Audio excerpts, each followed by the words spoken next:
Ibrahim membawa Hajar dan Ismail pergi. Nabi Ibrahim, Hajar dan Ismail pun pergi ke Mekah. Setelah dewasa, Nabi Ismail kemudian diutus menjadi nabi dan berdakwah di Mekah hingga wafatnya. Tempat wafat Nabi Ismail di kota Mekah diberi nama Hijr Ismail. Kemudian Allah memerintahkan Nabi Ibrahim meninggalkan Hajar dan Ismail di padang pasir. Meskipun Nabi Ibrahim merasa tidak tega, tetapi ia tetap melaksanakannya karena itu adalah perintah dari Allah Subhanahu wa taala. Kondisi pada padang pasir pada saat itu sangat panas, gersang dan tidak ada tanaman. Belum ada satu manusia pun yang menghuni tempat tersebut. Nabi Ibrahim berdoa, "Ya Tuhan kami, sesungguhnya aku telah menempatkan sebagian keturunanku di lembah yang tidak memiliki tanaman, di dekat rumah Engkau yang dihormati. Ya Tuhan kami, yang demikian itu agar mereka mendirikan sholat, maka jadikanlah hati sebagian manusia cenderung kepada mereka dan berilah mereka rezeki dari buah-buahan. Mudah-mudahan mereka bersyukur."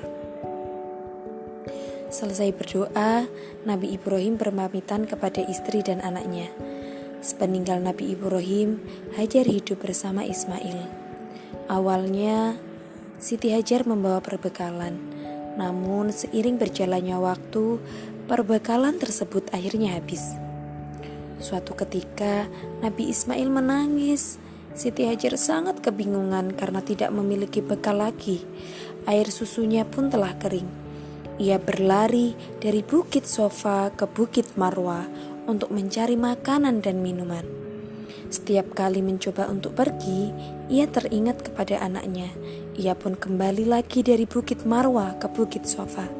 Hal ini terus terulang hingga 7 kali.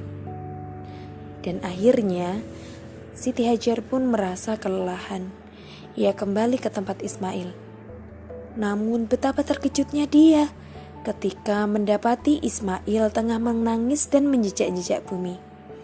Dari bekas jejakannya tersebut, muncul sumber mata air yang jernih dan memancar sangat deras. Kemudian, Siti Hajar menggerakkan tangannya sambil mengucapkan, "Zam-zam, zam-zam," yang artinya adalah berkumpullah. Maka air itu pun kemudian terkumpul. Siti Hajar sangat bersyukur kepada Allah atas limpahan rahmat yang diterimanya. Sejak saat itu, Hajar dan Ismail tidak pernah kekurangan air atau makanan. Suatu ketika, sekelompok orang dari suku Jurhum tiba di padang pasir tersebut. Mereka sangat kehausan karena perbekalan air mereka telah habis.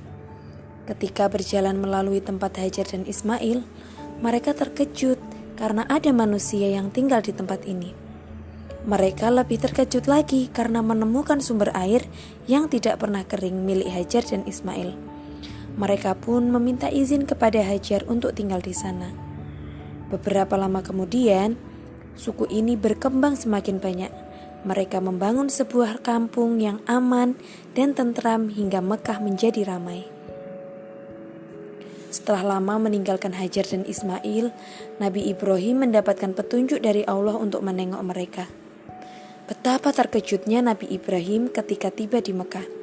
Ia mendapati daerah ini ramai dan banyak penghuninya. Padahal dulunya daerah ini sangat sepi.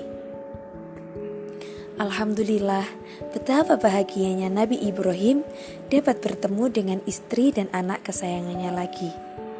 Suatu malam, Nabi Ibrahim mendapatkan perintah Allah lewat mimpi agar menyembelih Nabi Ismail. Awalnya ia menganggap mimpi itu tidak benar. Ketika mimpi itu berulang hingga 3 kali, Nabi Ibrahim tampak gelisah dan bingung. Akhirnya ia memutuskan untuk berbicara dengan Ismail. Nabi Ibrahim berkata, "Hai anakku, sesungguhnya aku melihat dalam mimpi bahwa aku menyembelihmu. Maka pikirkanlah apa pendapatmu." Nabi Ismail menjawab, "Kerjakanlah apa yang diperintahkan kepadamu, ayah. Insya Allah engkau akan mendapatiku sebagai orang-orang yang sabar." Nabi Ibrahim sangat terharu dengan perkataan Ismail. Keduanya membicarakan hal ini kepada Hajar. Kemudian Siti Hajar sangat terkejut dan merasa berat hati. Belum lama ia mendapat cobaan hidup terpisah dari suaminya. Kini ia harus merelakan anaknya untuk disembelih. Namun mereka adalah orang-orang yang taat dan patuh kepada Allah. Hajar pun kemudian merelakannya. Nabi Ibrahim dan Nabi Ismail pergi ke tempat yang jauh dari pemukiman. Kemudian Nabi Ibrahim mengasah pedangnya hingga tajam. Sebelum melaksanakan penyembelihan, Nabi Ibrahim berdoa agar diberikan ketabahan dan kekuatan. Keduanya telah berserah diri. Nabi Ibrahim membaringkan anaknya. Terlihat kesabaran keduanya. Allah berfirman, "Hai Ibrahim, sesungguhnya kamu telah membenarkan mimpi itu. Demikianlah kami memberi balasan kepada orang-orang yang berbuat baik. Sesungguhnya ini benar-benar suatu ujian yang nyata. Kami tebus anak itu dengan seekor sembelihan yang besar. Ismail pun tidak terlukai." Nah, sejak peristiwa itu, umat Islam dianjurkan untuk berkurban setiap hari raya Idul Adha, yang sebentar lagi akan kita laksanakan juga adik-adik. Kemudian Ismail tumbuh menjadi anak yang soleh dan sehat. Ia selalu mendampingi ayahnya dalam berdakwah. Suatu ketika, Nabi Ibrahim dan Ismail mendapat petunjuk dari Allah agar membangun Ka'bah. Selama berhari-hari mereka membangun Ka'bah. Setelah selesai, mereka berdoa, "Ya Allah, Tuhan kami, terimalah amalan kami. Sesungguhnya Engkaulah yang Maha mendengar lagi Maha mengetahui. Ya Tuhan kami, jadikanlah kami berdua sebagai orang yang tunduk patuh kepada Engkau. Dan jadikanlah di antara anak cucu kami umat yang tunduk patuh kepada Engkau. Dan tunjukkanlah kepada kami cara-cara dan tempat-tempat ibadah haji kami. Dan terimalah taubat kami. Sesungguhnya Engkaulah yang Maha penerima taubat lagi Maha penyayang." Kemudian Allah menyuruh keduanya untuk menyeru kepada manusia agar melaksanakan haji ke Mekah. Allah berfirman, "Dan berserulah kepada manusia untuk mengerjakan haji. Niscaya mereka akan datang kepadamu dengan berjalan kaki dan mengendarai unta yang kurus yang datang dari segenap penjuru yang jauh, supaya menyaksikan berbagai manfaat bagi mereka dan supaya mereka menyebut nama Allah pada hari yang telah ditentukan atas rezeki Allah yang telah Allah berikan kepada mereka berupa binatang ternak. Maka makanlah sebagian daripadanya dan berikanlah untuk dimakan orang-orang yang sesara dan orang kafir."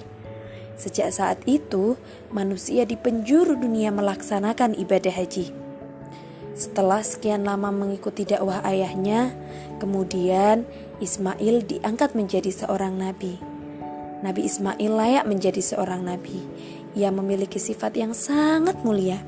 Hal ini dijelaskan oleh Allah dalam firman-Nya yang berbunyi, "Dan ceritakanlah kisah Ismail di dalam Al-Quran. Sesungguhnya ia adalah seorang yang benar janjinya dan dia adalah seorang rasul dan nabi. Nabi Ismail diutus Allah untuk berjuang di jalan Allah dan menyebarkan kebaikan kepada manusia yang lainnya. Selain itu, kepribadiannya juga mencerminkan anak yang soleh. Hal ini terlihat dari sifatnya yang taat dan patuh kepada Allah dan kedua orang tuanya, serta sikap bijaksananya ketika menanggapi mimpi ayahnya. Nah, pesan dan hikmah yang bisa diambil dari cerita kisah Nabi Ismail alaihissalam adalah: pertama, keluarga Nabi Ibrahim layak dijadikan teladan karena ketaatan dan kepatuhannya menjalankan perintah Allah. Mereka sukses melewati beberapa ujian. Kemudian yang kedua adik-adik, ketaatan dan kepatuhan Nabi Ismail terhadap perintah Allah dan orang tuanya mencerminkan kepribadian anak yang soleh yang patut dijadikan teladan. Yang ketiga, ketinggian budi pekerti yang dimiliki Nabi Ismail menjadikannya dicintai oleh Allah dan mendapatkan banyak keistimewaan darinya, di antaranya sehingga ia diangkat menjadi nabi. Keempat, yaitu perintah penyembelihan Nabi Ismail mengandung hikmah bahwa Allah mengajarkan tentang berkorban agar manusia senantiasa saling peduli dengan yang lainnya. Sekian adik-adik cerita pada malam hari ini. Semoga kalian suka ya. Jangan lupa like dan subscribe. Terima kasih juga adik-adik, kalian hebat hari ini. Sekian, semangat mengaji dan sekolah untuk esok hari.